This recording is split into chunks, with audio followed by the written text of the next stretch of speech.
लखनऊ में आम मुस्लिम परिवार में 15 अक्टूबर 1997 में एक लड़की का जन्म हुआ। किसी ने तब ये सोचा भी नहीं होगा कि ये बड़े होकर क्या करेगी, क्योंकि ऐसा किसी ने आज तक कुछ किया भी कहाँ था।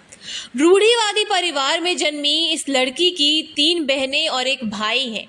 काफी मुश्किलों में बचपन बीता। पिता ने खूब जुल्म भी किए, कभी पीटा तो कभी जो मुंह में आया वो बक दिया। आखिरकार 4 बहन भाइयों में से इस लड़की ने घर छोड़ने का सोच लिया। उम्र थी सिर्फ 17 साल। लखनऊ छोड़कर दिल्ली आ गई। अब नई जिंदगी पुरानी से भी ज्यादा मुश्किल भरी थी। सिर पर छत के साथ साथ 2 वक्त की रोटी की भी तलाश थी। लेकिन ये लड़की आम नहीं थी और लड़कियों से एकदम अलग थी।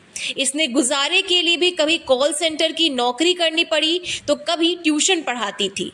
खुले विचार, खूबसूरत चेहरा और नाजुक सी उम्र, ये यहाँ नहीं ठहरने वाली थी। इसने तो ट्रेन पकड़ी और चली गई मुंबई किस्मत आजमाने। नमस्कार दोस्तों, हमारे चैनल में आप सभी का स्वागत है। मैं हूं अनुष्का और आज के इस वीडियो में आपके साथ उर्फी जावेद की जीवनी शेयर करने वाली हूं। तो आज के इस वीडियो को आप सभी अंत तक देखें। वीडियो पसंद आती हो तो लाइक, शेयर, सब्सक्राइब अवश्य करें। तो दोस्तों, आजकल उर्फी जावेद अपने जिंदगी पर बनी टीवी सीरीज फॉलो कर लो यार के लिए चर्चे में है, जहां उनके परिवार की झलक के साथ साथ उनकी जिंदगी के कई पहलुओं को दिखाया गया है। उर्फी की बहनों से लेकर लव लाइफ, पुराना घर, माँ, नानी से लेकर सब कुछ इस सीरीज में मौजूद है। आपको बताते चले कि उर्फी जावेद ने वो कर दिया है जो बड़ी बड़ी एक्ट्रेस नहीं कर पाती। लोगों के ताने सुनते गई और अपने मन की करती गई। वह तो इन ट्रोलिंग से भी और ज्यादा मजबूत होती गई। अक्सर उर्फी जावेद अपने कपड़ों के लिए चर्चे में रहती हैं। कभी कूड़ेदान की पन्नी से ड्रेस बना लेती हैं तो कभी फोन चार्जर से। आज के समय में उर्फी जावेद के इंस्टाग्राम पर 5 मिलियन फॉलोअर्स मौजूद हैं। उर्फी जावेद ने वैसे तो मुंबई आकर दोस्तों के घर का सहारा लिया था, फिर कई तरीके की नौकरी की तलाश की। आखिरकार उन्होंने साल 2016 में टीवी जगत में एंट्री मिली बड़े भैया की दुल्हनिया सीरियल से। आगे चलकर वह चंद्र नंदिनी और मेरी दुर्गा जैसे सीरियल में आई, मगर बिग बॉस ओटीटी के बाद वो घर घर में अपनी ड्रेसिंग सेंस को लेकर छा गई थी। एक दिन ऐसा नहीं होता था जब उर्फी जावेद की कोई ड्रेस की चर्चा सोशल मीडिया पर ना हो। उर्फी ने एक्टिंग के इतर अपने फैशन सेंस को अपनी कामयाबी बनाया।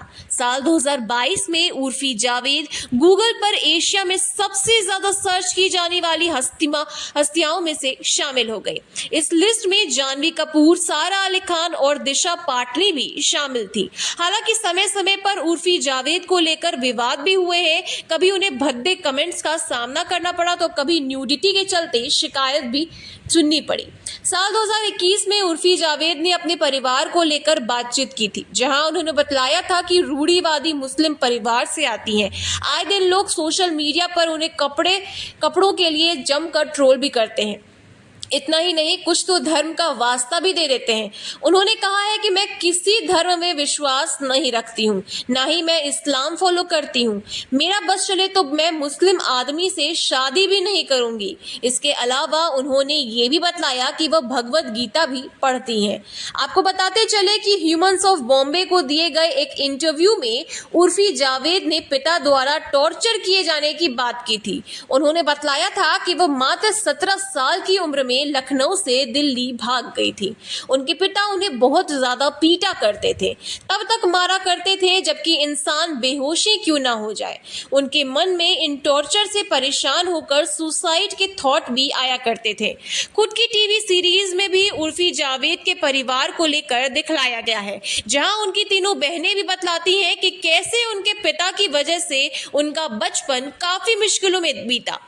माँ को वह छोड़कर चले गए थे, तब उनकी छोटी बहन और भाई स्कूल में थे।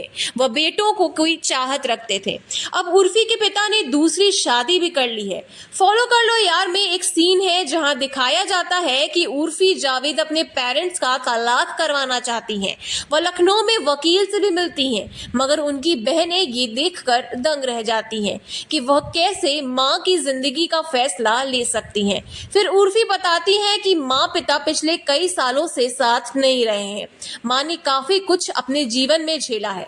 वह चाहती हैं कि माँ बहनें मुंबई शिफ्ट हो जाएं और अपना अपना करियर बनाएं। तो दोस्तों, आज के इस वीडियो में इतना ही। इसी के साथ जय हिंद, वंदे मातरम।